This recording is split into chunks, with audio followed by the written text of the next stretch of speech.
Télé 24 Live, votre réseau d'information.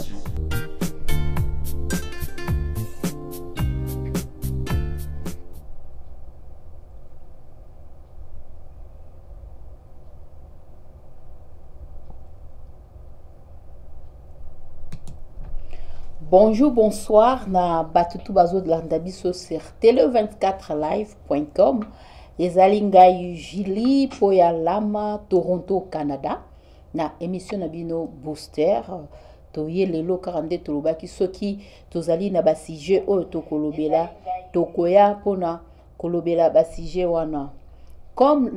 toza na mois de la femme, bisonyo stoyebi ke mois de mars, ezali moi oyo ba consacrango pona basi ba mama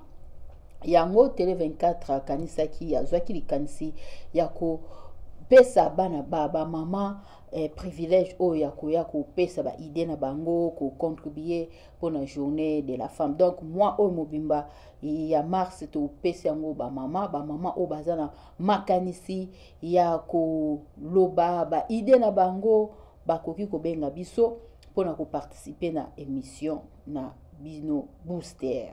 Lelo na ko rappeler sous makambo etali consigne ba consigne ya covid parce qu'il faut toujours te rappeler parce que jusque là nanu maladie silité biso nyos tozomona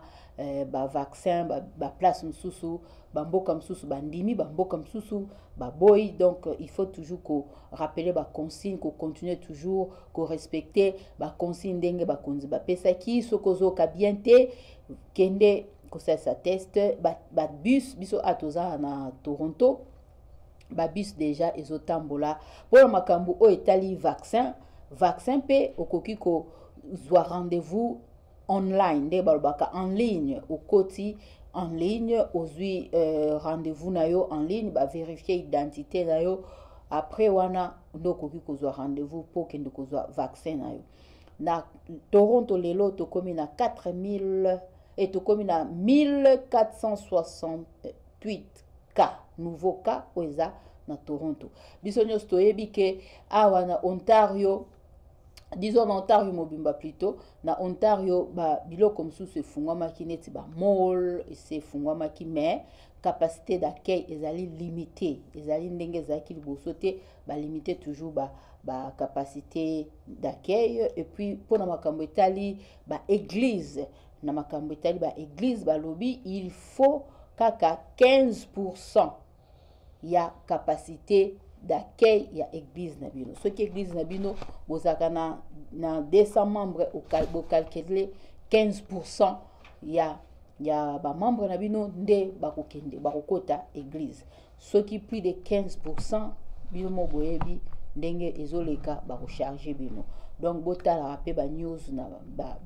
chaîne mususu pona bo s'informer. Voilà elo na koloba yangona tobo sanate ke lelo le 13 biso ana Canada toyebi ke le 13 année passée nde ezalaki jour oyo ba confinaki biso. Donc to salisko une année banda makambu oyo ya covid et bandi tozo kota confinement babimisi bino ndambu kaka bodo esali une année sikoyo banda makambo ya covid et banda ki don toloba lelo ezali neti baba anniversaire soki lo nini to koloba donc ekokisi une année ndenge to banda makambo ya covid ko kota na ndako ko bima mwa ndambu ko kota na ndambu. Donc c'est ça yango nalingaki na rappeler batu nyonso to rappeler susu ke il faut toujours ko respecter ba consigne parce que jusque là nanu makambu esilite baka ezali ebele na monde mobimba siko to komi na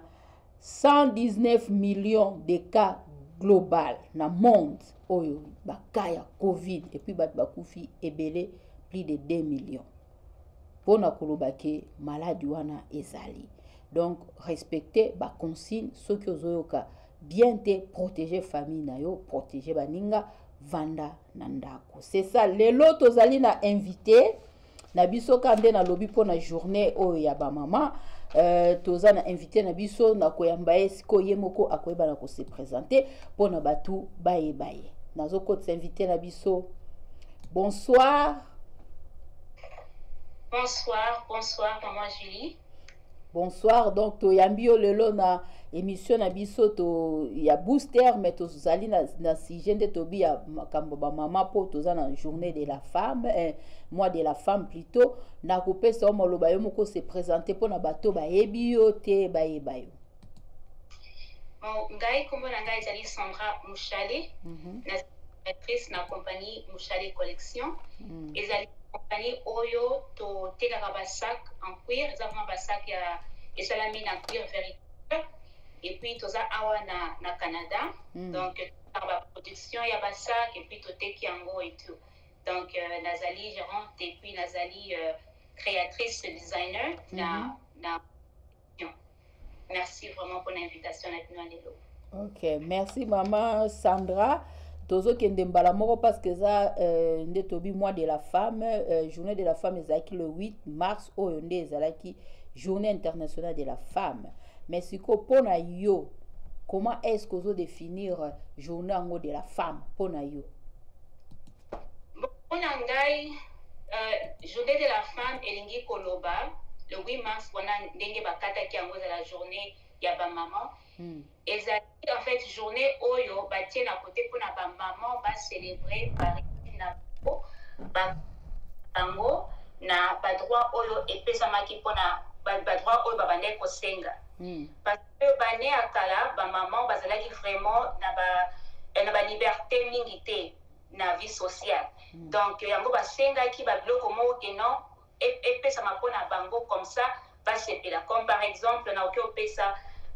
bani akala ba maman bakokaki ko voter te ba maman ba bande ko lata ba pantalon te ba maman ba bande sala biloko ebele oyo ba mibali ba bande déjà ko sala depuis kala ba maman ba bande ko sala ngote. Donc yango ba maman ba sengaki non moi liberté wana ba sengaki ba droit wana comme ça bango pe ba bande ko sala biloko yango. Donc yango journée lelo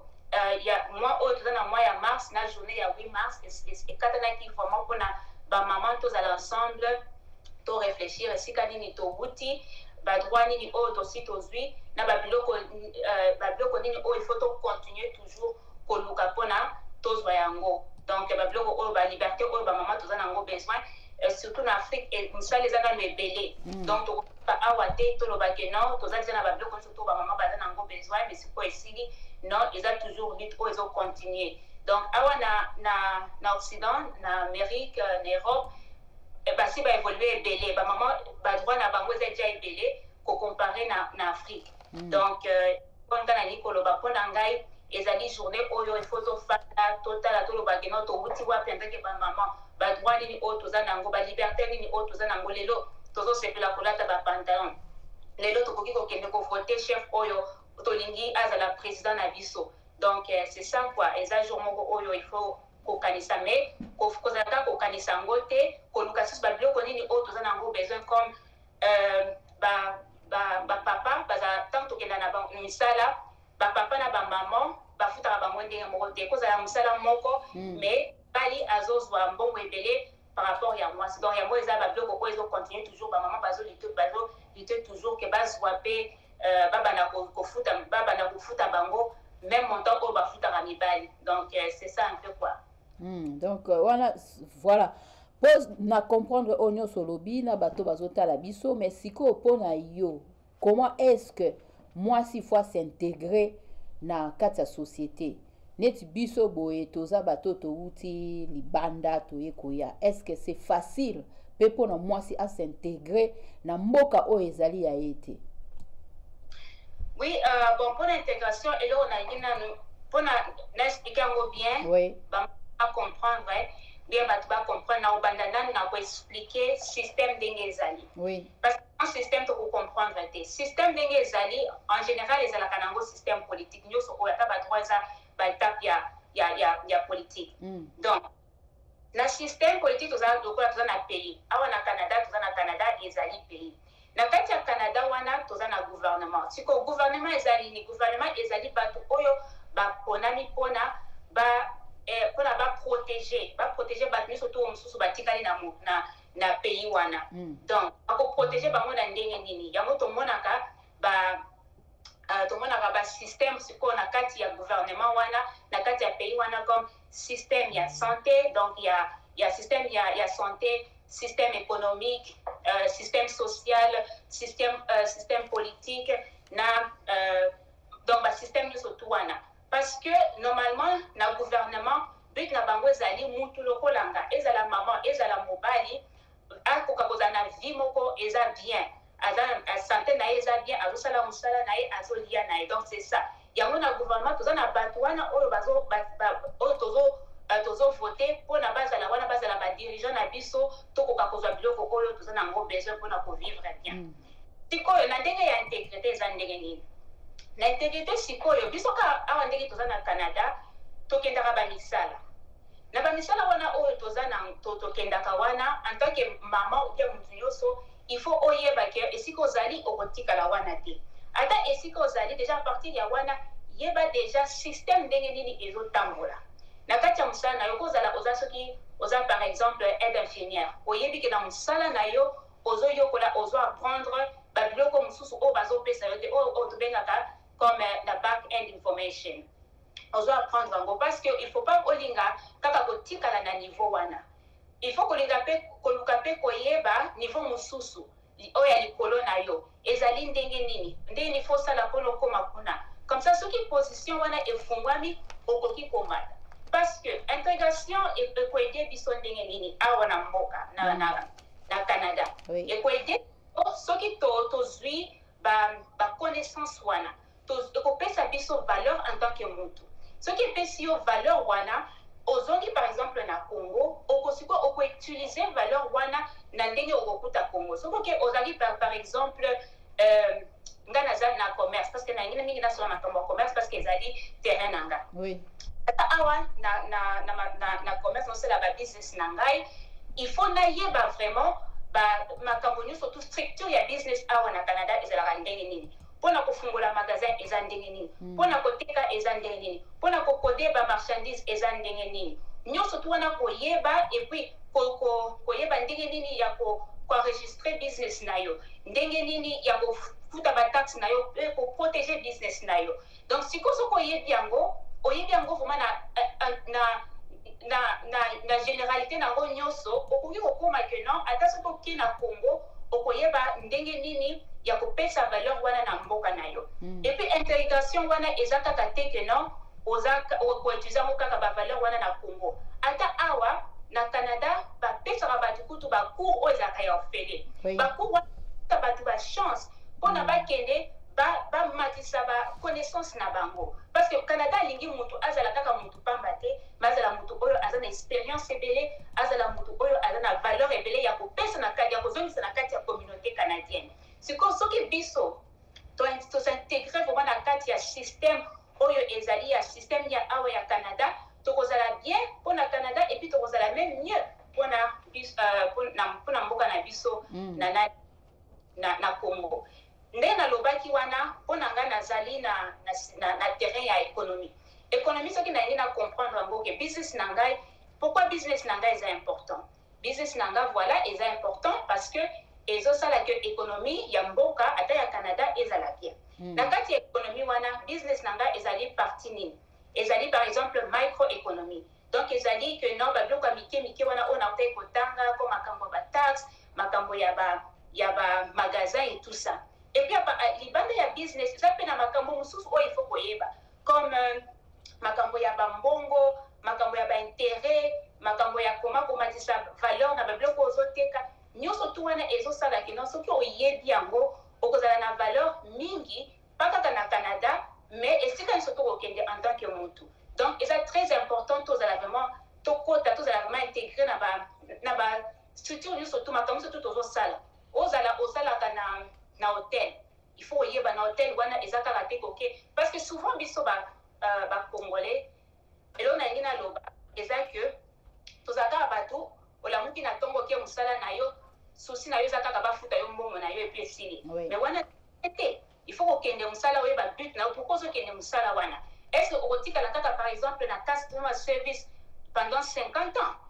parce que wana pe eza bien te pona yo moko ande ke mutu zaka ke sika moko depuis otikala ki wana eza bien te. Nga par exemple na bandaki ta na ye na Canada nazalaki kosala PSW na ebite so babenga ngo toujours PSW na Toronto na sala na bandako ya ba koko na ba et tout ça. Mais nazalaki na nani nanga na but nanga ke non na yeba na zo mbongo bien sûr, mais na apprendre pe système ndenge ni nesalama. Lelo soki naza na business nakoki koyeba nakoki kozala na volonté wana nakenda na Congo na fungolesa nursing home ozomona parce que ezali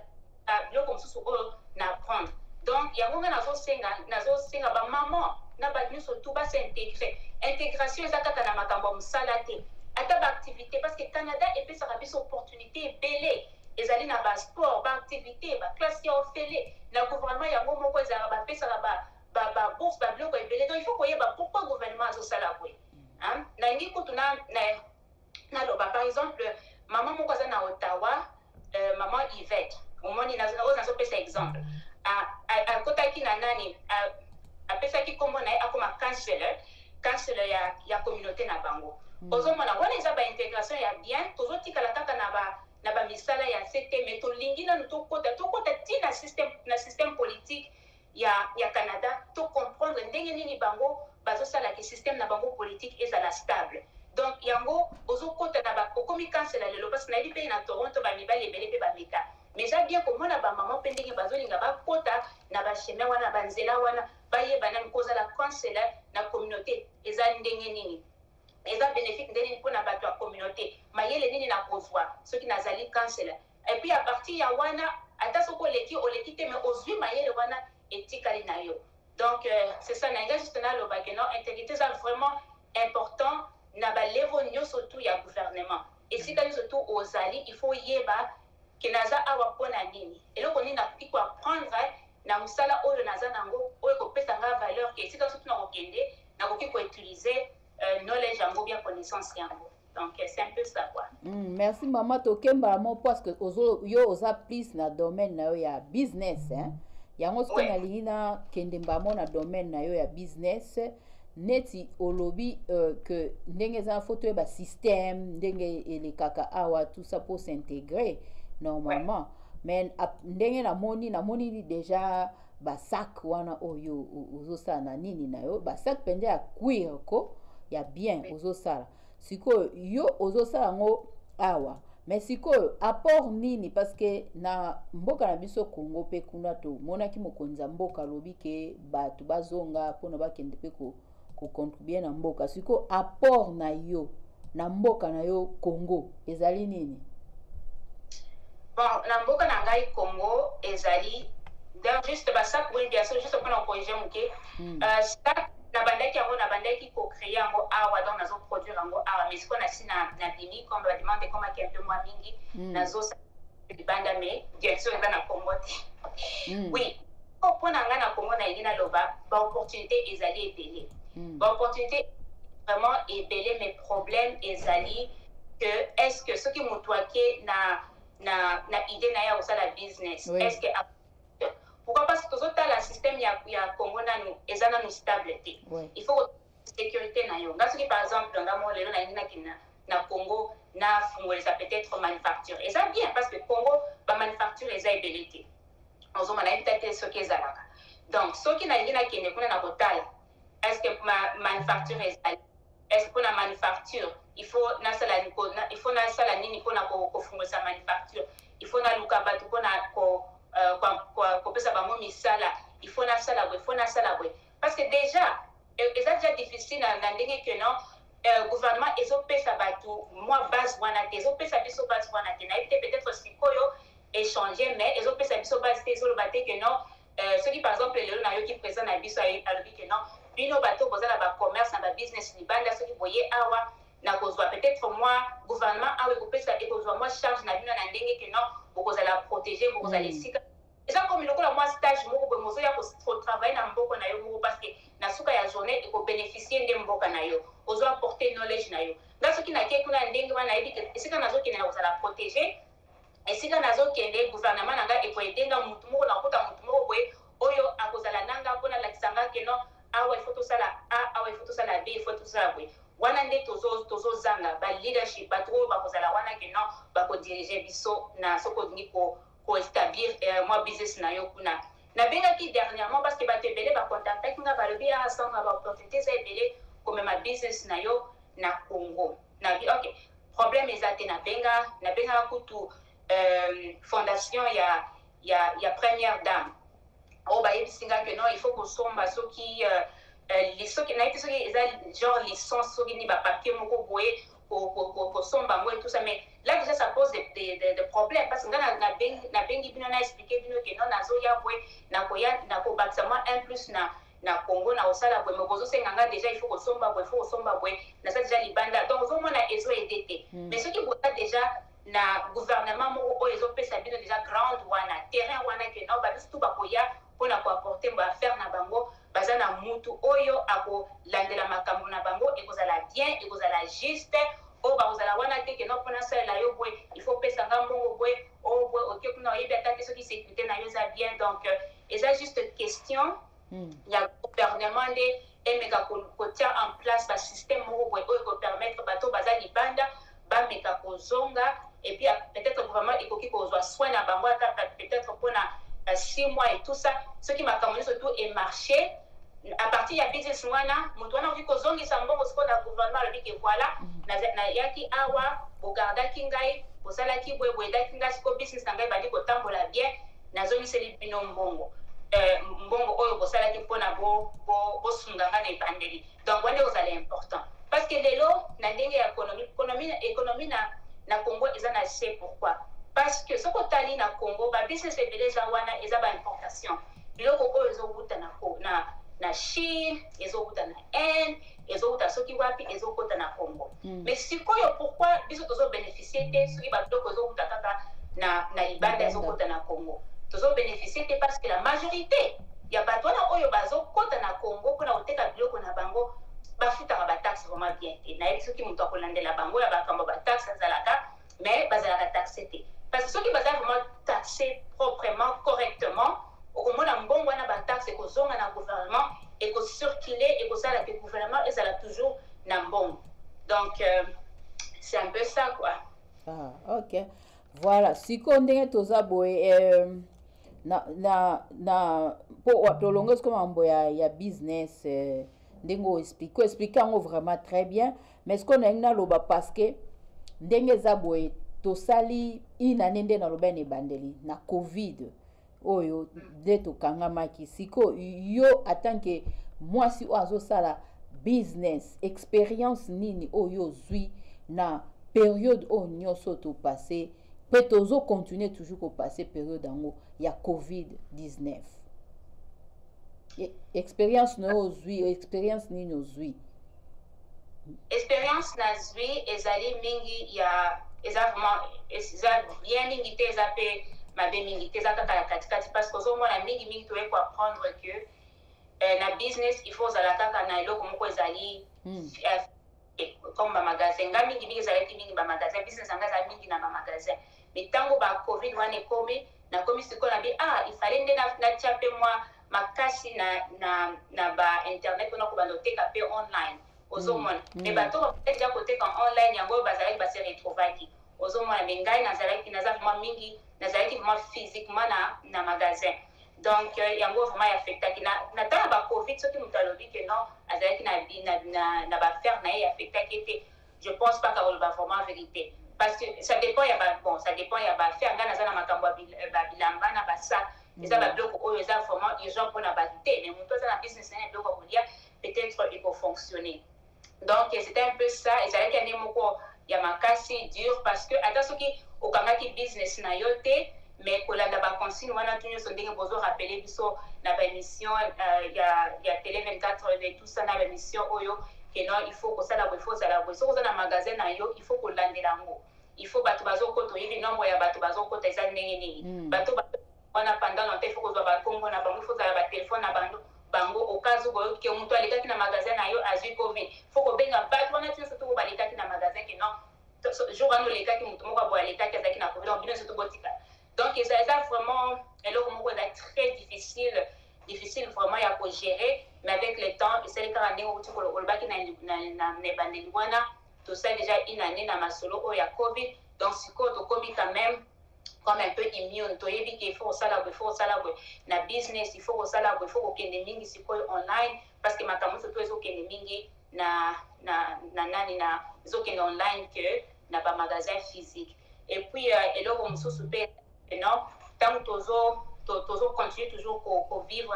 na situation zo pesa biso pe ba maliele mosusu oto ko kipe ko un jour ko zonga na mona Congo ko utiliser ngo. Et d'ailleurs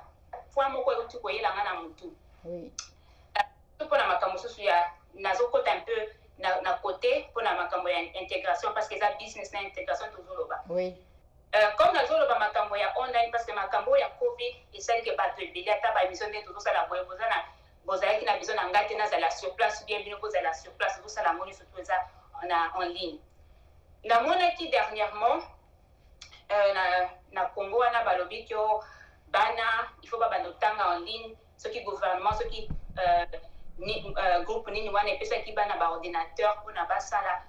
babanda ko tanga en ligne. Bon eloko monga na monaki eza vraiment bien te eza nini parce que na moni mingi na Congo bon na gouvernement wana surtout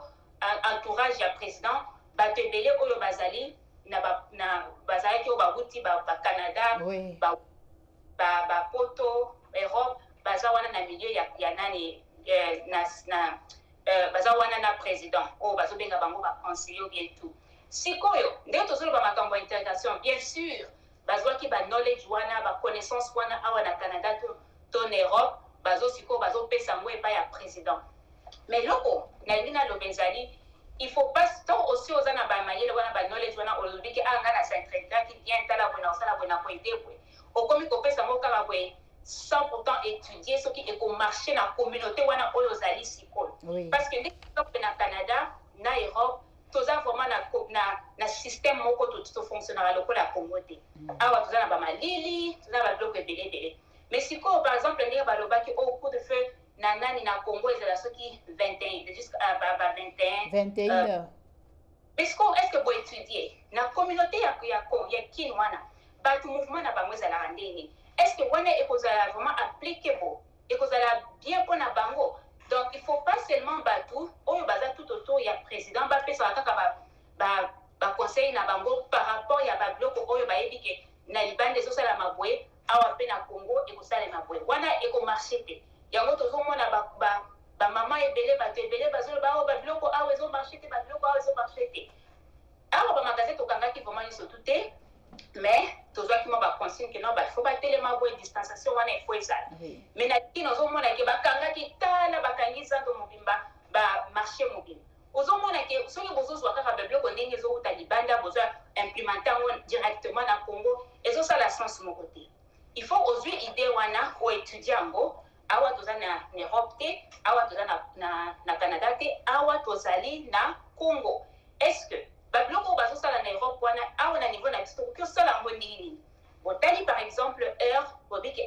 awa bato bazaka mouvement mingi na bapokwa donc tokoki kotia heure te parce que eko affecté bato ebele awa bato fo babima mpona bakende koluka mwa eloko moko ya kolia il faut pas tokanga marché mobima donc babiloko ya ndenge wana yango na ngi kolobake na journée oyo mpe na bamwa oyo ya mwa ya bamama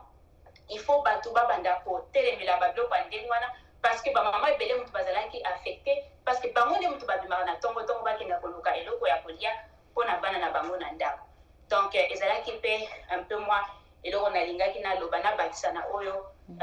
na banda oloba liboso. Merci Maman Sandra. Message sikoyo pona yo message nino kopesa na batu nyonso basi nyonso o bazolanda biso sikoyo partout dans le monde. Message nino kopesa bango pona makambo etali journée de la femme. Bon, merci. Est-ce que parce que Maman Sandra na batsa parce que batu mingi nde tozomona na ba totali na ba vidéo batu mingi pona bango journée de la femme ezali puta liputa soka lati liputa tomoni ba misusu kuna ba misusu papa sombeli liputa te problème ebimi ba misusu bazokanga ba photo ba concours ya ba maputo kanga photo tana Facebook ya liputa bo est-ce que ezali liputa nde yango wana ezo signifier journée de la femme. Donc yango wana problème na Congo ezali bato bazangi ba modèle bato bazali ba modèle ya kolakisa bango ke non eza makambo eza boye o makambo eza boye te Donc, na Congo, mentalité à bateau, la Congo, surtout ma femme, ma maman, na Congo, tellement différent. Bah, il y a pourquoi. Pour la bango, na moutou, na bango, journée de la femme, il faut azala kitoko, ala ta bien, ta parfait, bien, mobile na ya bimisaye, ou bien boyo, zaboy. Bazo, zanga vraiment connaissance, voilà, que non importance, il y a journée, oyo, ezali nini. Bazo, zanga, bazo, vraiment déplacé. Donc, yango il faut biso na Congo, ba maman nous sont congolaises au baza libanda, to luka peut-être to créer moi groupe moko ya ba femme o ba ba femme modèle na ndena bien parce que na Congo siko ba femme belé oyo baza wana comme ba modèle na Congo ba maman belé balanda ka ezali peut-être ba femme ya ba mama boké ba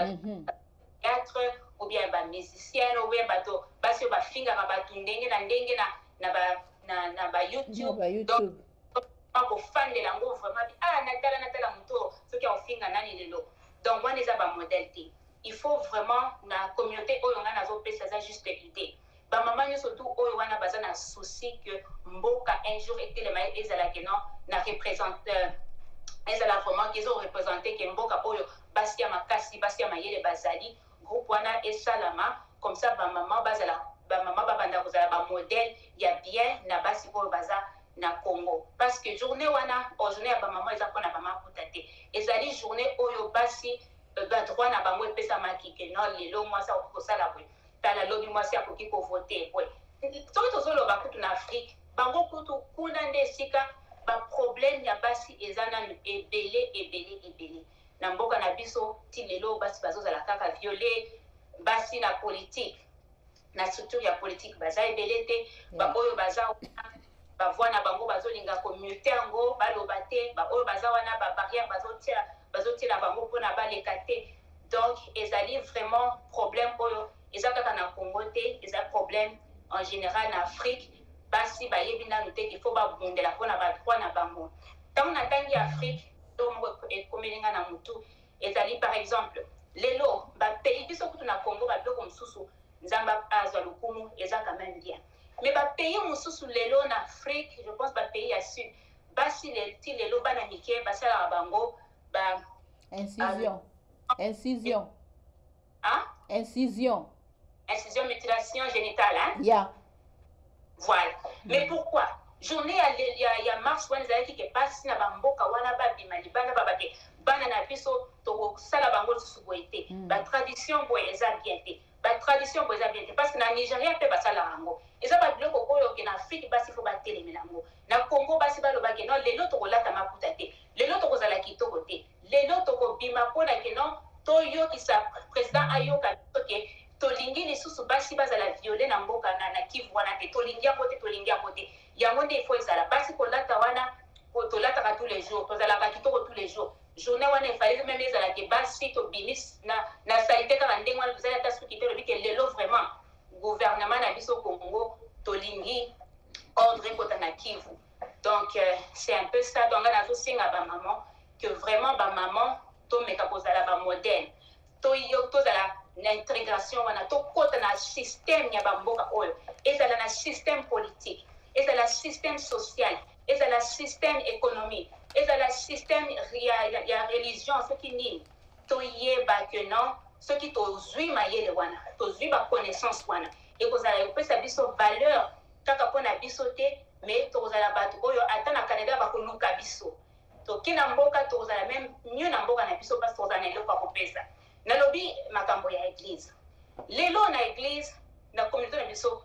église et c'est ça vraiment l'intégration mingi te ba église ebele ba congolais communauté congolaise mingi ba kenda ka na église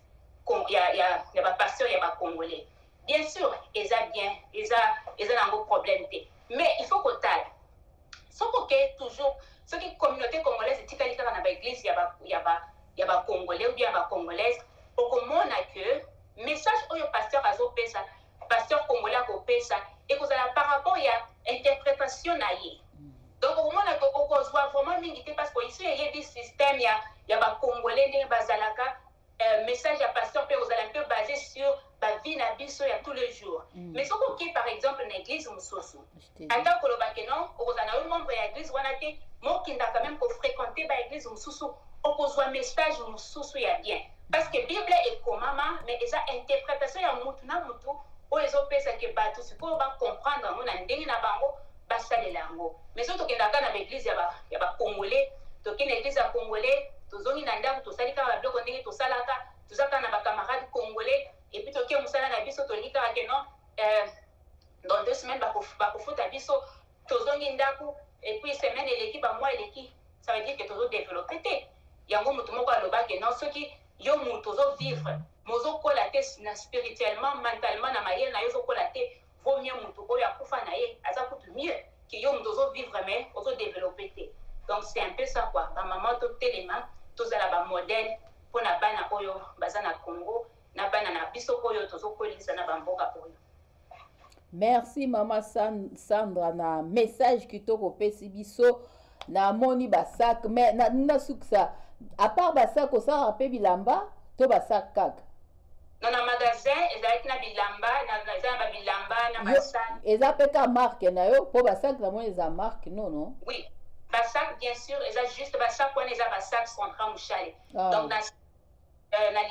sac na liboso wana omona eza nani logo na ngoza Sandra Mushale et puis na kati ya sac ba o basoma basak ba mona eza Mushale collection eza na kati donc la bande siko toza na projet que non to travail siko to banosa la pe ba collection ya bilamba kaka o ya bilamba ya Mushale collection mais siko mingi ezali ba sac et puis za ba sac pour moi ya qualité ba sac eza ya kweri bien que non les loso qui gouvernement et fungole biso porte et lobby que non to kozwa bino en charge bino ba biso tout boza na mutu ezo fonctionner boza na ba idée ya bien boya to kozwa bino en charge ata pendant 1 an bofandi wana gouvernement prendre charge na bino santé na bino nyonso tout parce que na suka na journée na suka ya ne tango makambo soto oke kosala wana et ko réussir okozongisa moi partie ya mbongo na ya oyo gouvernement aidaki yo ozongisi yango parce que eko aider mboka na biso eko aider pe batu oyo baza awa balingi kaka kokende te kotantonner ke non na osola na mutu oyo oke kuna osola na mutu oyo aliyo yo mwa mbongo oke osola na mutu aliyo donc c'est ça il faut gouvernement congolais et puis ça moi ordre et puis ça moi direction na batu oyo bazolinga bazonga na mboka koloba kaka ke non toza na besoin na bino boya eza vraiment na sens militaire il faut ko tcha ba bloko na écrit ke batu oyo balingi baya tango bakoya tokozwa bango en charge bakosala boye et puis ceux qui basali mbongo après tant tozwi bango en charge bazongiseli biso et puis bacontinuer na bango parce que pourquoi ka kozwaka ba indien pourquoi ka kozwaka ba chinois parce que bango bazoya travailler bazwi mbongo ya Congo bameni yango na mboka na bango baebele bazozwa ta ba congolais te mpona kopesa bango misala bazwaka bango na bango oyo baza na ba congolais bazonyokola bango mais biso soki tomemi baaffaire na biso na Congo toza bato ya Congo ata soki bataxe biso moke juste mpona koede biso ekopesa biso bien tokopesa mpe baoyo ya biso bacongolais misala et puis à partir ya wana économie ekozala bien parce que toza mpe na Congo tozopesa mbongo na économie ya Congo et puis tozopesa misala mpe na bato donc biso nyonso tu tozo réussir quoi ezali gagnant. Merci maman Sandra, journée malamu nazo kendesko pour la deuxième invité na biso nde tolobi eza journée de la femme pona makamnyo so maman Sandra alobi batutu ba landi yango nga na 2 points alobeli awa sur makambo etali intégration système nde na lobi que il faut koyeba système ya mboka oyo zali soko yebi système ya mboka oyo zali okoyeba pe ndenge nini okoevolue mais soko yebi système te eza passe et puis ceux qui oye na mboka ya batu nde biso toza boye toya koya okobanda na musala moko nde mama Sandra lobi abandaki na PSW donc ba misala oyo okende ko Congo ko kengela bakoko mais amoni moyen te a changer na a komi no sa business na ba sakwana bomoni eza ya cuir penzanga na mona déjà ba sakwana eza ya cuir eza ba saka kitoko oye azosala donc business na bandaki malembe ti a s'intégrer ti amati parce que batu mingi bazala msusu na limitation mitie limitation ye moko ke est-ce que eloko boye na kosala yango ekosimba il faut meka baloba nini balobi que ce n'est pas c'est parce que tu n'oses pas que tout est difficile pour toi oser sala eloko moko bomona ke moi facilité et ya petit titi et simbi to kepe biso te eza journée de la femme ngape nazo pesa bino be mission enso na pesa bino be mission awa ngamo ena yaki ana mboko na bande na msani na cleaning donc kokende ko clean na hôtel intercontinental okay osukoli ba toilette o clean musala bande na ngo yango wana après deuxième musala na yo sala eza ba tomate place ba sala ba tomate oka ba vertige donc journée mbimbozo ko kato kitsa makolo et comme quoi cheval kabo kitsa ba talon batala tina bi na ko katena ke classe na yebi anglais te na yeba ki ata anglais te na ke ba cours anglais na ke ba cours anglais ISL na yeko kende te ngabi te fona kende penza ba cours na zwa niveau 12 ya anglais académique na ke anglais académique na sisi na anglais na ke na centenaire collège muto yebi anglais te na ke centenaire collège na ke centenaire collège na sali ba cours ya éducatrice donc nazo ko éduquer bana dans petite enfance ndenge bana français ti na ye na ke ko zo musala Maman Sandra lobi ozaka na milieu na biso c'est vrai toza biso ba congolais il faut toza ba milieu biso mais je vous jure ba milieu ya batu mususu eza ba ouverture rebelle ngala ko témoigner ata chaque jour na bandolo bang parce que batu mususu wana ba anglophone nde na loba na sala pe ba video mi na loba baza open ako fungolelo eloko moko boyo moko s'attendre te peut-être yo kasaka na keka kosa na bana mais non ba show ezali nga kenda ba show pour la covid baby si makambo ebele ne tozo loba ba show omona ba show msusu bat bauta ba mboka libanda bat bauti États-Unis bat bauti ba conférence na compte ya gouvernement omona bo bat lycée na kati kuna okekengela bana bakonzi je le fais combien de fois la kenda okepe ba pesio chèque il y a bien pour ça une semaine même sous na Sheraton na bana ya batu msusu ba uti ba mboka libanda eza connexion batu wana bazala nango mais est-ce na ba milliers na biso muto ko connecter yo okomati okuta msusu na manager mo bwaza manager ya Michael Jackson mais na mwane ayo tika yo kengela ba conférence okutani na ngo connecter pona koloba ke soki olingi o exceller oko exceller za na volonté ezate kaka na ye na vandi na mboka kaka nazo sa kaka musa moko te ba misala wana misusu ezalaka nete ba cleaning ndenga na bandaki bo eza ba misa to yaka oye après oleki okeluka mususu eza ba misala debi mais ce que oza na volonté osa ba misala mususu nde na lobi ba ouverture ezali et puis deuxième point na Maman Sandra lobi si makambo ya l'église aza na raison parce que l'église bon nga normalement na kenda mingi l'église ba anglophone na ndenga mabete nga na kenda ba anglophone au moins que ba prédication na bango c'est différent jamais banda na bando que église anglophone ayoki ba te démon kuna na yoka ngote banda na kenda ata okoyoka prédication ya démon kuna teza makamususu bango bao démontrer le Jésus ndenga azali puissance ya Nzambe aza ndenge nini elo ni Nzamba kosa na vie na yo parce que c'est vrai nde na loba enusu batu bo en vouloir ngate c'est vrai que toza na ba démon toza na bandoki na ba famille parce que ba bimaté na biso mingi eza basé plus na mamba ba kindoki ba biloko ndenge wana tout ça nga siko na éducatrice ba bisa biso négativité au côté sans mi na vie à mwana te na lobango nyonso na ba émission na ngai au côté ça peut négativité ba prédication sous négativité et ça peut affaiblir bato au moins bato msu ba komi ko banga ba biloko mo ndenge wana au moins mutu yemo na ndako mpeseleki démon boy démon a comme même ko sous-estimer puissance en Nzambe or nzambe aleki aza puissant so nzambe abokufa yango to kende kama amba covid so Seigneur alobi aujourd'hui c'est ton jour, tu vas partir même si tu fais des prières, des combats spirituels, ceux qui bandent, tu vas partir parce que le maître a décidé. Mais à Moutou et Zarani, il faut démontrer puissance en Zambé.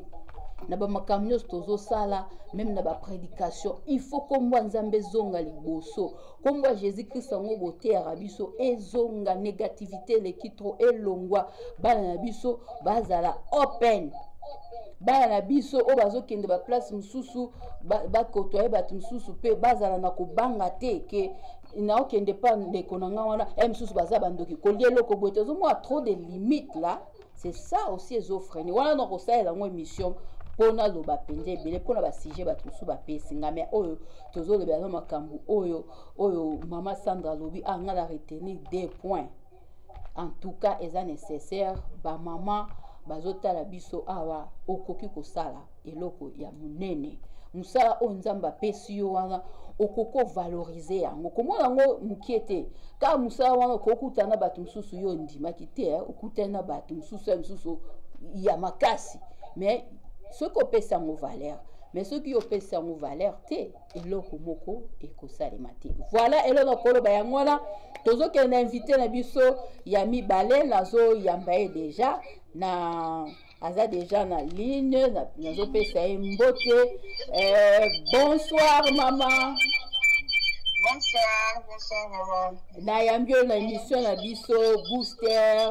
pour eza journée ya ba maman ndenge tobaki mois de la femme oyo totiki yango mpona ba maman oyo bazala makanisi ya kopesa ko transmettre pa ba maman mususu baya kopesa biso makanisi na bango yango na yambi yo na émission oyo pe na kotika yo moko o se présenter pona bato yo bazolanda yo tia téléphone on a se mais ba micro na ngabo kangi micro za ko kanga yoka oyo angai yoka oyo angai ozo yoka nga ya yona nazo yoka yo voilà yango nde oyo nazo tozo utiliser sikoyo tozo yoka biso nyonso na pesi yo malobo se présenter. OK.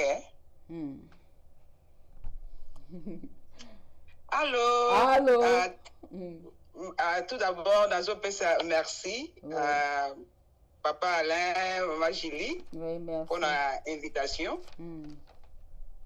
Comme on a Béatrice Kabeya pour nabao baye bingaite na yebani mingi pour na msana ngai na kati ya communauté locale te na international naza philanthrope naza activiste. Donc ça, je le fais. Naza activiste social. Quand je dis activiste social, c'est pour un changement de mentalité à Batou et puis la croissance de Bango en tant que personne. Mais comme Moussala, je suis une experte en transformation. Quand je dis transformation, le Belango Nandenge qui est dans transformation à partir il y a état d'esprit qui n'a état financier. Donc quand je travaille avec des gens, to banda au travail nano état d'esprit na bango eti toke muke tina ndenge babanda ko état financier banque banda ko compte na banque banda ko mata. Donc je suis une experte, donc une coach. Merci maman Béatrice. Tozo kende mbala moko po eza journée de la femme mais ezalaki le 8 et puis moi o eza moi ya ba maman message ni important oyo za nango pona journée o ya ba maman. En tout cas, pour la journée à maman, na boyaki en fait, na kokaka répétition te année sur les gens répètent la même chose. Oui. Pour cette année, loko ezaki na motema na ngai parce que journée internationale de la femme eza pona droit ya basi. OK. Nous au Congo tokola na système oyo ba chaque les gens ne peuvent pas, parents investir dans la carte il faut investir dans la mibali, ce qui avait fait que ils se sont mariés trop jeunes. je peux donner exemple à grande sœur Nanga, babala na 16 ans, atikala otangate. Alors moi, pour, il y a année, journée internationale de la femme, il y a 2021, ma kanis nanga et kindaki na basi nyonso batikala ko bala bongo, oyo batikala ba rêve na bango, ezaki brisé, batikali ko tangate. Alors moi, na télémela qui puisque l'éducation est appelée droit, donc alors j'ai pensé ma kanis nanga et kindaki na basi wana. Merci. Siko ndenge za wana pona yo orientation nini o bat bakoko zwa ba mama c'est tout parce que yo oza ndenge oza coach orientation nini o ba mama bakoki ko zwa pendant période o nyonso biso toleki awa ya COVID-19. En tout cas, période oyo eza batebele na kati ya période oyo ils ont profité réaliser makambo ebele ngana kolo ba donc esali une année pendant une année biloko na réalisé pendant une année na tangi na sali certificat ya food handling pendant dans une année ya kolongwa depuis mars 2020 na mars 2021 donc na tangi class wana ya food handling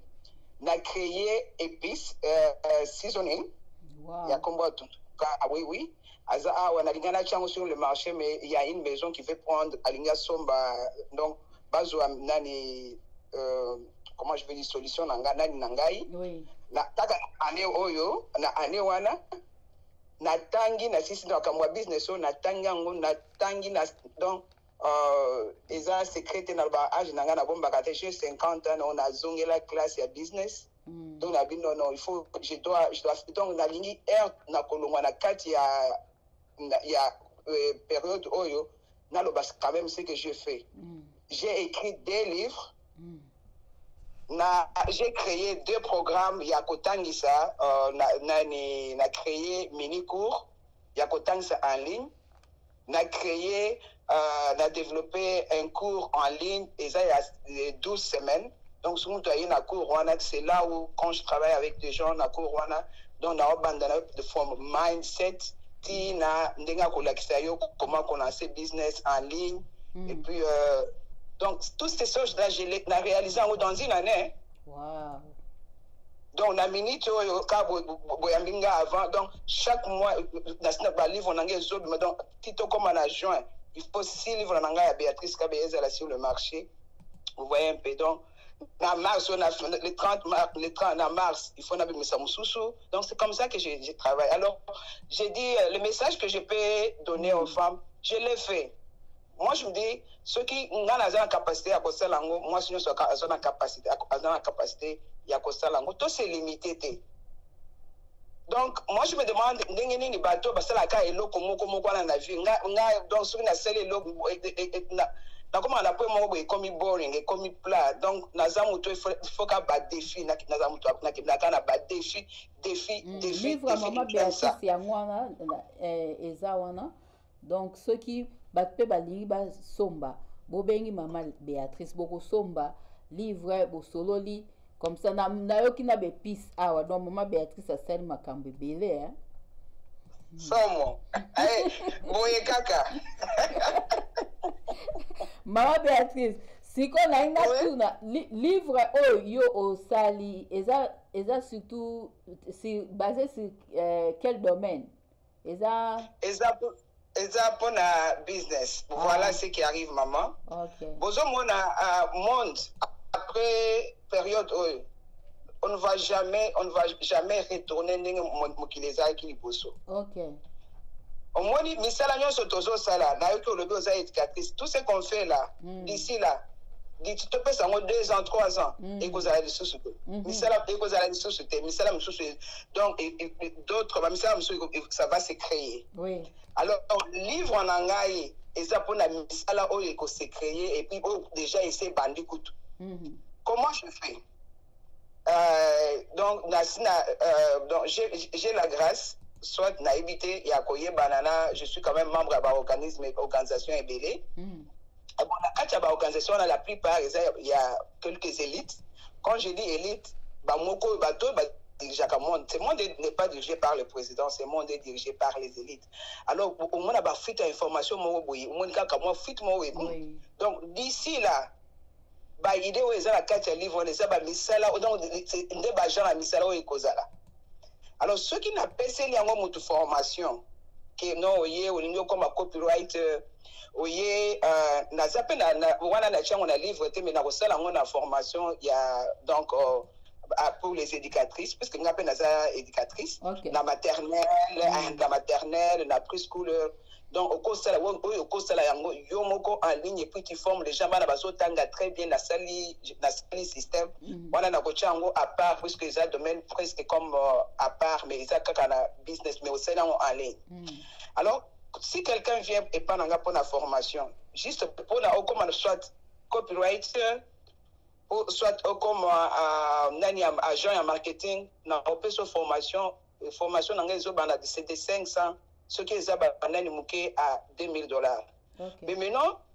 na livre, na chesikoyo 15 idées, na ba formation nango et que je vends à $30. Donc c'est comme si 15 idées, c'est comme je dis, na $15,000 dans un livre que quelqu'un va acheter à $30. C'est une base, on dit, et sa base, il y a une nouvelle tendance. C'est une base, si tu ne l'as pas maintenant, d'ici 2 ans, 3 ans, ça va être tard. Le marché déjà est comme à saturer.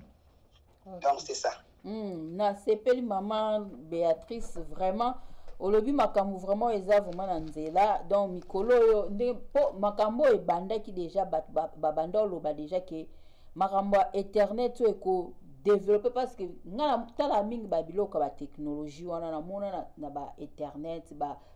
ta science nde bazolo ba dans 2025 2029 ba biloko belé ko koma plus ya technologie. Donc même ba prédication misusu ezaka na ba technologie ba biloko belé mais bate bele msusu lo babo bazkanisi neti bozo sala neti ba vanti. Bon, question nga ezali mususu eza nini? Nalandi yo mama Béatrice yo soki nalandi ndengo lobi bo o s'intégrer makasi. Mais siko biso pourquoi est-ce que basi na biso la femme congolaise aza vraiment dans l'échelle internationale te? Parce que moi aka basi mususu moi ba nigérienne basi mususu mona bata ba Benin kuna basa ba Benin kuna bazali koroka bango ba millionnaire ba biloko moko ndenge wana. Mais pourquoi est-ce que ya biso basi oya ya Congo RDC toza vraiment intégré na niveau international? Maman, voilà, en tout cas c'est une question moko ya malam, merci mingi pour l'avoir posée. C'est une question un peu les Congolaises que nous devons vraiment photo vendre tout ça les langues. Moi je me dis nous sommes donc effectivement à niveau international sur l'échelle internationale une femme congolaise n'est pas là. On va parler des femmes nigériennes. Il y a cette écrivaine une nigérienne comme on est Musika. Juste pour les livres, elle est connue au niveau international. Au moins, donc, il y a beaucoup de femmes. Mais maintenant, moi, je me dis, les femmes congolaises, nous limitons. Maman, comme quand tu as le parcours, en tout cas, je t'apprécie beaucoup, n'apprécie en mingi. Merci, maman. Il n'y a aucun point au bandit, au salaire cleaning. Tu étais payé. Mais au milieu, on a déjà un salaire, on a un avant, non. Au saliwa no lebi no kajilinga na yaka pona boite ale obakisi les choses ale yo wana ko mina éducation kalate awa attention ko tangi livre on tele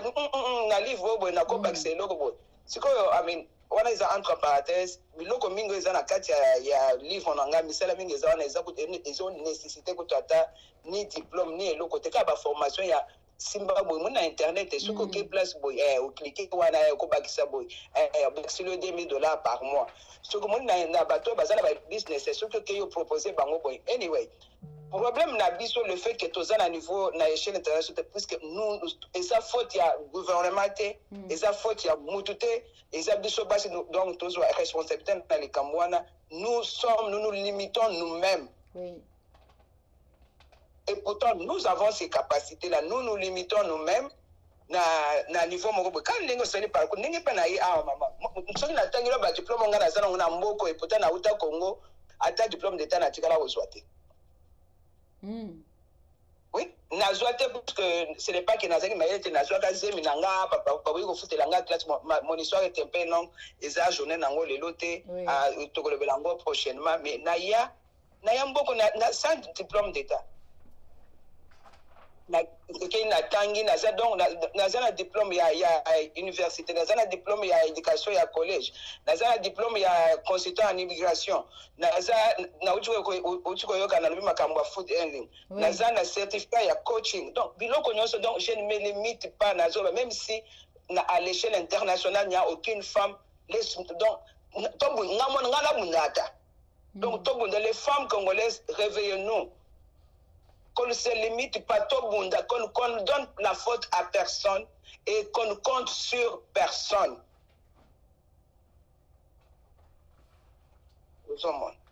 Donc, et là qu'on a dit et ça faute à gouvernement, on n'est pas jamais. Tous limité, on se limite. Voilà, maman, l'ingis qu'on a tout là. C'est vrai, ndengo lobby wana biso tozo se limité. C'est vrai, makamwana vraiment za solo parce que batuming babanga kape ba msusu pe ba côté anglais au moni Canada or que Canada za bilingue oko ke na ba collège ya français to ya anglophone soki mutalingi mais au mona batuming bazaka ba mitiaka ba limite wana bango moko parce que peut-être na éviter pour que il faut ba booster bango na makasi to ndenge nini to yebite mais mutuna na ngam msusu ezali pourquoi maman Béatrice alingaka mingi ko aider ba shege donc bano balala kali banda wana to mona emsu ba vidéo na pourquoi olingaka ko s'intéresser na bana oyo balala kala libanda olinga aider ba mingi pourquoi ponga pe nazalaka shege ponga pe nazalaka mwana kolala libanda alors na comprendre ka bango yango mona ka donc nazotala na salela ka bango oyo tango ngala banda kolala libanda na banda ko souhaiter muto asalela ngai yango wana et puis na comprendre bango dans le sens que mutu nyonso place nyonso na bando ke na bando bingana ngai tout le monde trouvait quelque chose à acquérir nganango azaboye alors ce que tu mona libanda obo babengani opona nini oh balobi na zandoki babengani opona nini balobi na yoka kate ngai batikala ko batiki na zandoki c'est juste que je suis un peu trop différente alors place nyonso zokende mutu azolinga fixer yo mwana mutu azolinga ba fixer yo raisonnement langage je raisonne totalement na raisonne différemment je vois des choses différemment alors et banda dérange partout où tu pars mutu alingi a redresser ngai a changer nga alors maintenant le fait que na banda non ne me change pas c'est comme ça que je suis et je suis comme ça pour une raison regarde aujourd'hui lelo oyo ngai mbeya na kolo bateke ça la place moko na ponyata te non na kola na curiosité moko mama jido ko boya tout ça là et ça parce que je n'ai pas voulu que muto fixer nga muto changer ngai alors ceux qui au boy la boy ba fixer nga moi na babe allez sort de chez moi OK place boy et otie na ndako na yo moi na babe allez bengana yele ba bengani nga c'est comme ça que je m'étais retrouvé na balabala nazo ba kisheke sheko ya solo penza na tamboli ti naziki na moi ko na nga mo boy na kepe na ba poko na ke na lali na tongo na luki place ko sokola na sokoli ngoni nga pe na nzela na lati bien donc c'est comme ça yango mona en tout cas na lo baradon ngai ba shege nazo comprendre bango parce que j'étais moko na kati ya bango na mo pe vidéo moko to lekisi wana eza na maman Béatrice na Mbujimai na Mbujimai kuna moni ba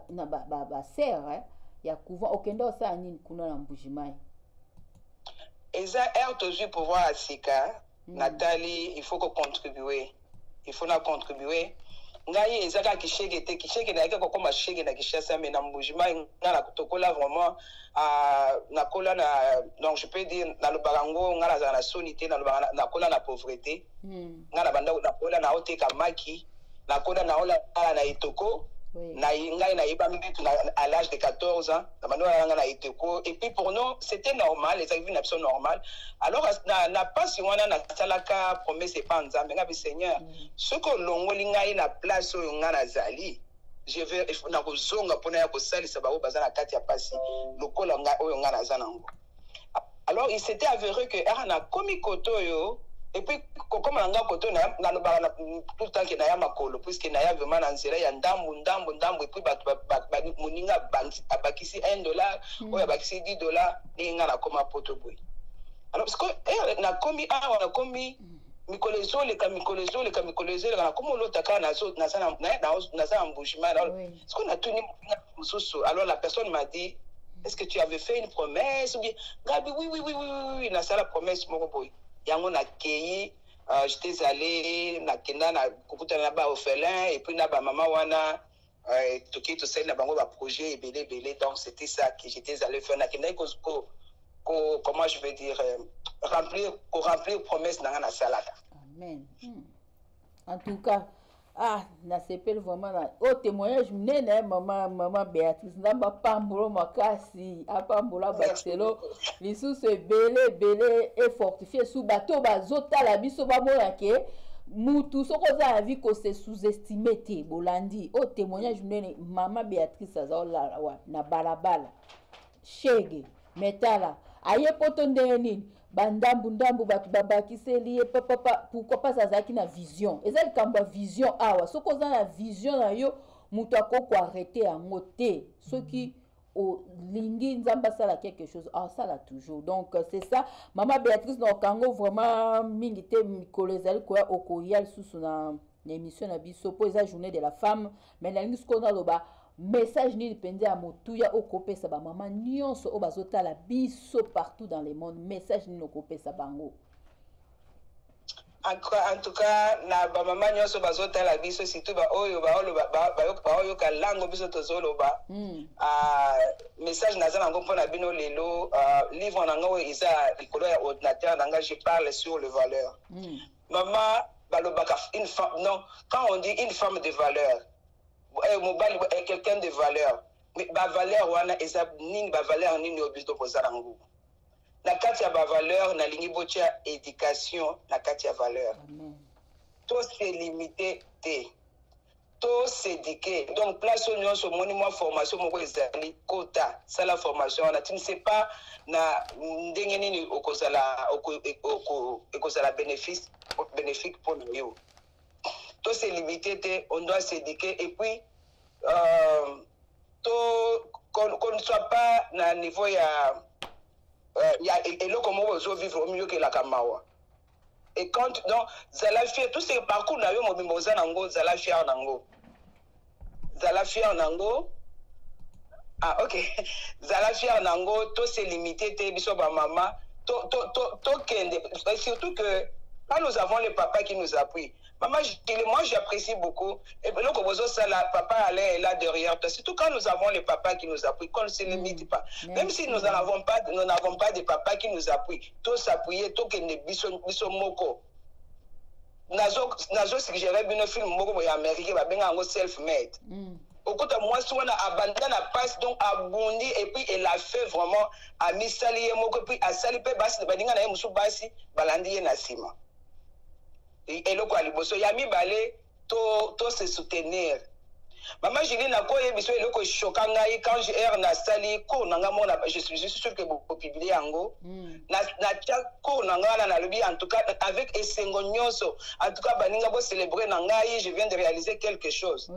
na commis na créer ko nanga je peux te dire que bateau ba supportant nga c'était des étrangers même pas une seule congolaise ataba on a banoso na bango mikolo nyonso en tout cas, félicitations, Béatrice, il a réalisé quelque chose. Rien. Et ça a bien été. Tout se soutenir. Maman Béatrice, on a bien une émission. Na yeba quitté. Hein?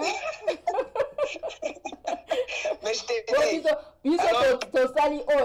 chaîne il y a télé 24 mututu azana idée de msuku to moi ozobenga bat bayaka na bango te. Donc ya omoni mona sala ka émission ngamoko na lobby okobenga batu bazoya te soki vraiment na yeba ki nanga même na sala émission bimabi maman Béatrice abimisi livre boy na mbalasima soko sala eloko moko boye otindi nga na kolobela yango parce que tozana pona ko se soutenir. En tout cas yango na merci mingi et puis eza beaucoup pour soutenir motoyo quelqu'un qui est fier qui est nga batu balobaka ils peuvent me juger n'importe comment, mais quand tu t'approches de moi, tu vas voir vraiment qu'il me dit, elle est vraiment comme ça, donc c'est ça moi. C'est ça. Alors, comme je dis, nous allons réaliser les choses. Et puis, j'ai des femmes, donc c'est une millionnaire. Elle a connaissance que les Kanga, parce que des fois je lui pose des questions. Mais elle n'a lobby n'a publié je peux te montrer les messages. Béatrice, félicitations, tu m'as inspiré, comment tu as fait? Non, j'ai fait ça, coach boy. Cette femme-là, Alanda, Kotapé, donc elle est là maintenant aussi, elle apprend, donc elle ne cesse de me dire merci. Alors, donc, ce n'est pas ça, ceux qui m'ont dit, on n'est pas tous appelés, à Yakozala Ndengemoko, Yakozala niveau Ndengemoko, Mutuna domaine naye, Moninga Sele Loko, c'est là. Parce que, qu'est-ce qui était passé dans le cœur Yabatouana? Et ça, ni les locaux, c'est là qui bango. Non, mais je me dis, bon, ça, c'est Dieu qui me montre que non, en tout cas, tu es celle, Bonda, Okokoma. Mais Mungana Zomona, ils ont limité Bisso. Supposons les locaux, Ningo, Maman Julie. Nabimis ninga qui wana bunyo so bolobeli yango to so bapona ko appuyer Béatrice lelo oyo livre na ngana 100 ba 30 $, 100 personnes ba sombi yango n'est-ce pas na seli ceux qui 30 000 ceux qui 30 000 ou 30 000 je crois il y a 30 $, oui 3 000 $, na 3 000 $ wana Béatrice mon on a à celle sakanango ba tuna Congo je peux aider. Parce que moi, Béatrice, j'ai pas de voiture, c'est pas parce que j'ai pas les moyens pour acheter les voitures. Assurance. Soutenir maman moko boye à lancer business naïe. Donc, alors en parlant de ça, nous avons lancé compétition moko ya esa to bengango Béatrice Kabeya pitch competition. Et ça que maman na Congo, congolaise nyonso baza na Congo ya potote. Oui, azana Congo, azana idée na ya business, mais azana mbongo te akoya na pitch na ya akoya na idée na ya business. Na donc to yambiye to tangi ce qui a expliqué en bien et qui a maîtrisé en à comprendre en bien, total ça demande combien et puis aussi to payer à lancer business na ya. Alors, une personne comme ça, c'est une personne à soutenir parce que son argent, ce n'est pas pour elle-même. Son argent, ce n'est pas pour comme c'est ceux qui n'est pas pour ça n'en bat. Ok.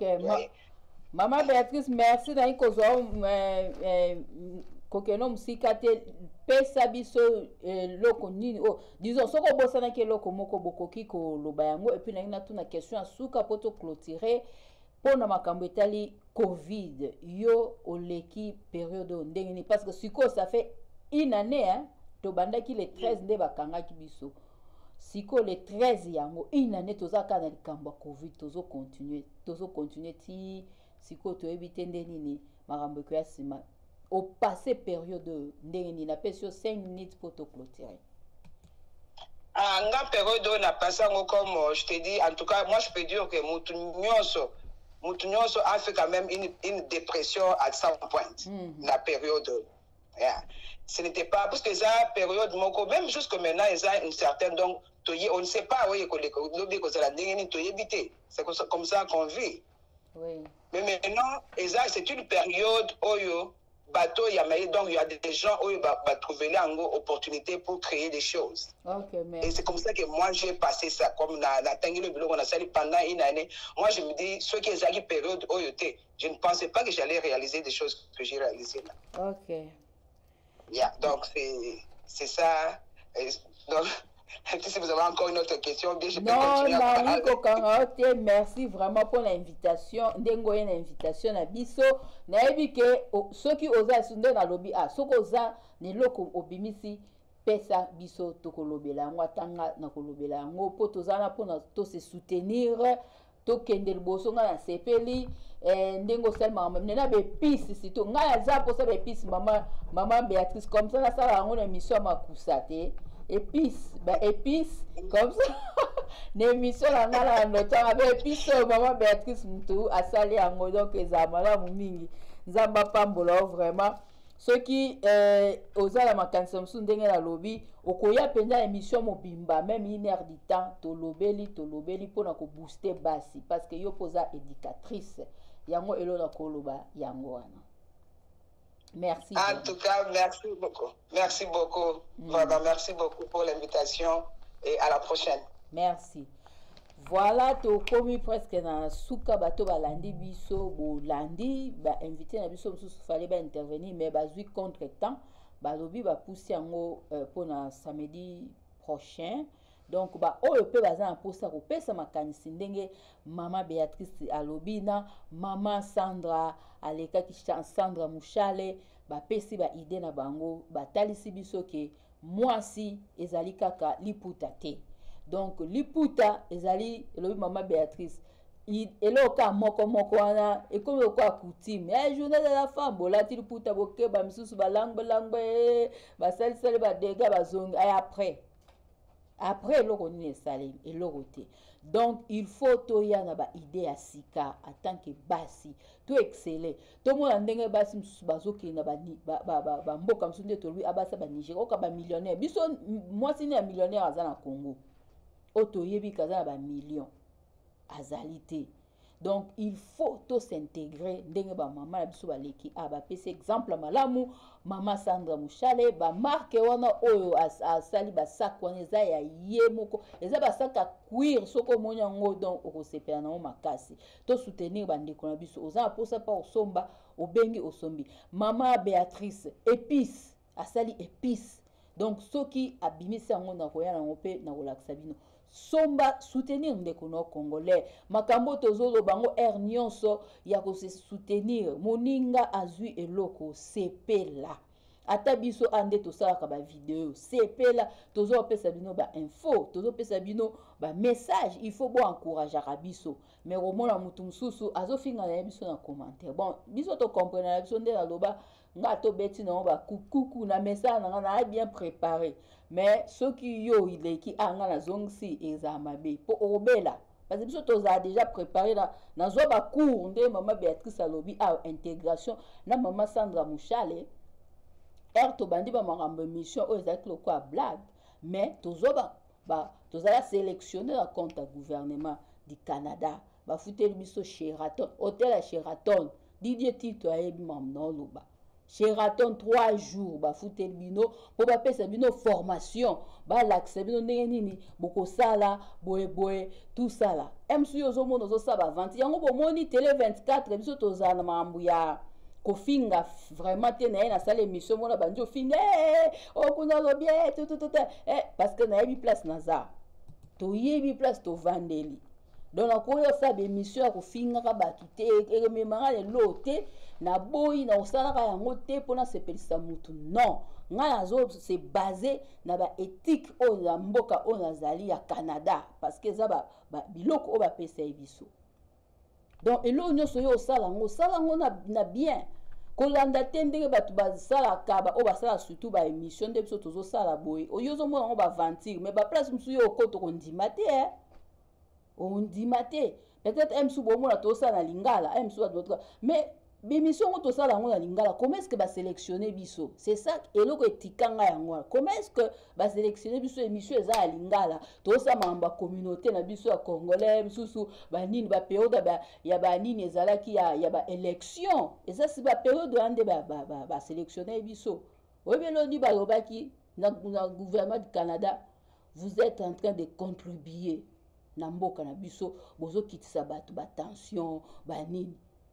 mais yozo mona ngo ba je yozo ya ozo sala émission pour osepelisa ba congolais msusu ba ndeko biso msusu balinga mafinga nde Maman Sandra Mushale lobi émission internet na YouTube ko finga et après est-ce ozo tala place yo zali parce que na Canada système au Maman Sandra Mushale lobi yeba pe système na domaine nyonso yo zo sala soko za domaine éducation kota na système éducation yeba ndenge zali next ezani soko za domaine de biso to sala ba émission bo kota pe na domaine ya maramba ba journaliste oyeba eloko ni eza next oyeba place ni yo ko kota parce que oyeba ndo ko sala ba dégâts pamba lobi kuno bénéficier te musala ngo potiki ata taxe moko futaka te eloko moko te nazomona a bato bazokoma wa pasteur Jean-Paul Mulumba na pesie mbote papa Didier Nzenza mbote na yo John kumbele kimula mbote do batuto baotala biso ba mbote na bino yango wana donc c'est ça donc bo s'intégrer bato bazotala biso eloko nyonso oyo kosala na mboka ozali libanda kota na système ezala éducation de na lobby ezala biso bato tozosama ya ki journalisme zala na système kende ko s'enregistrer kota ba cours so oza la chance ba sélectionner nde biso ba sélectionner biso okoti na ba cours wana ozui ovandisi masolo nde bata Kongo baloba ya mutu ya pe no beta parce za sujet ope ba papa ba lobi mama lobela makambo mbongo bana ezoko continuer makambo moyen te ba dégâts eleki ya mbongo bana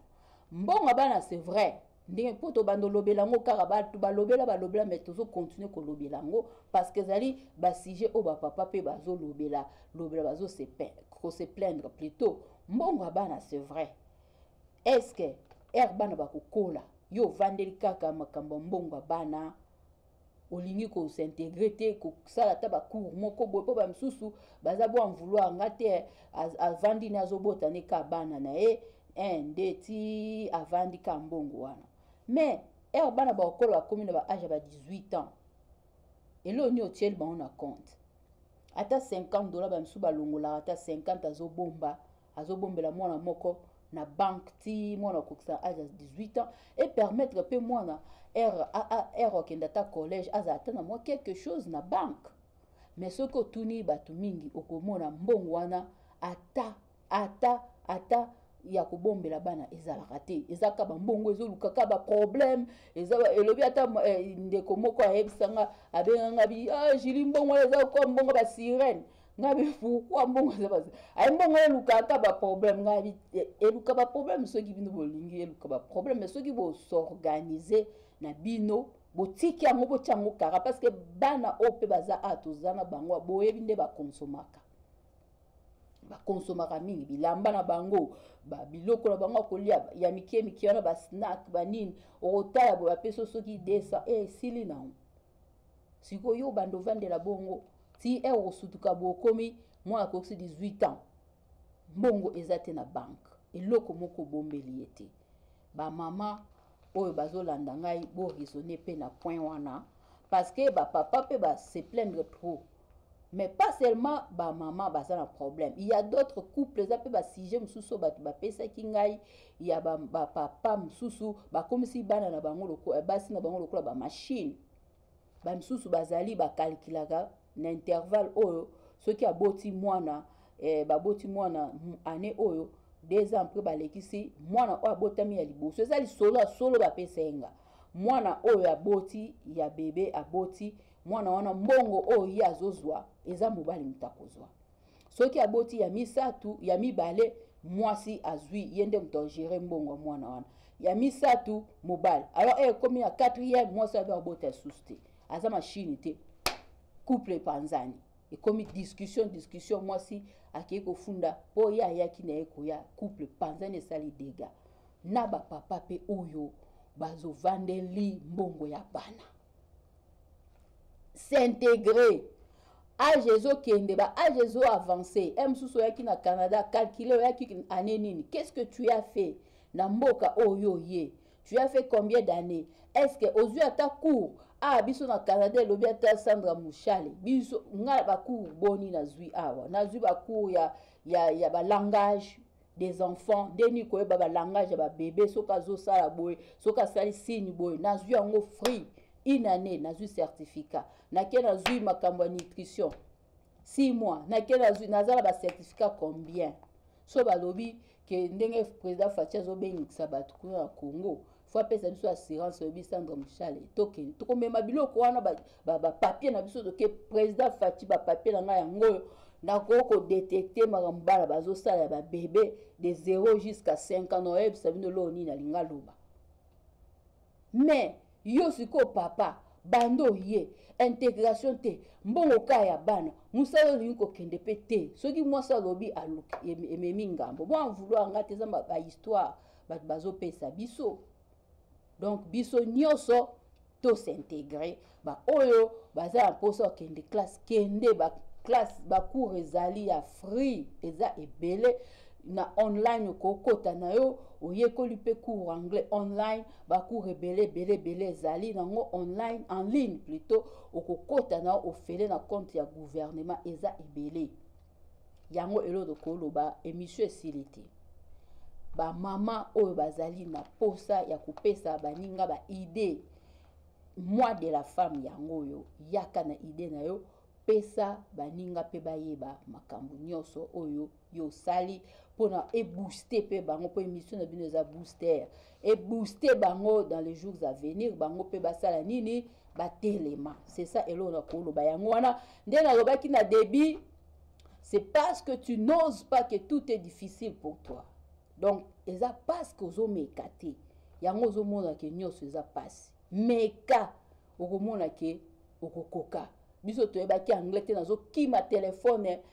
so ka babengi bato babengi service ya clientèle quoi mbangu na kimi ngabe nakoka te matoi passe parce que anglais na obiso tolobala na kini kuna ya ba water close ya ba soki nini nango eza wana te eza ozoyoka te leka la matoi mais tokoki donc okoka te pona nini telema mama ozotala ngai s'intégrer sala makamba minene parce que nzamba bengi yo te kaka na babiloko mikie nzamba bengi yo osala ba exploit ya minene nde tozomona bato msusu bazo sala ba exploit c'est ça message nanga yango wana merci nanga na pesi na bato bazaki na réalisation plutôt Alain Kindeki na Gervais Kaindo bambote na bino yango wana pe na pesi mama Patricia tana ina bosana Patricia Kaindo oazali mwasi moko pe oyo azo ko aider bana oyo biso to bengaka na linga ku koloba kombo na tesina lobaki na boyaka parce que to koki ko tia bana ba étiquette te ke yazali boy bana o ba bengaka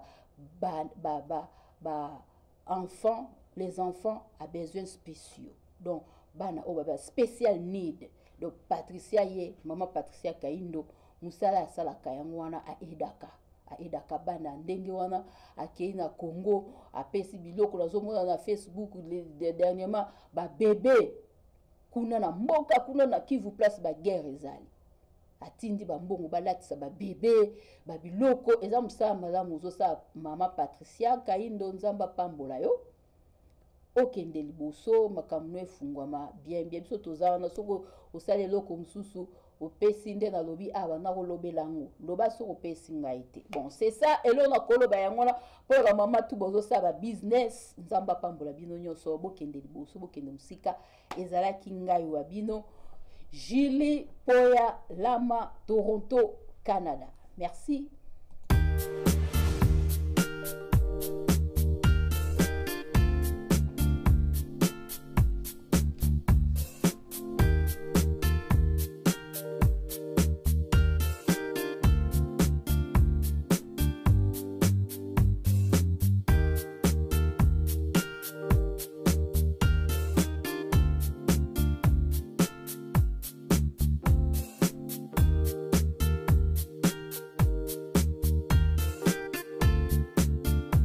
Télé 24 Live,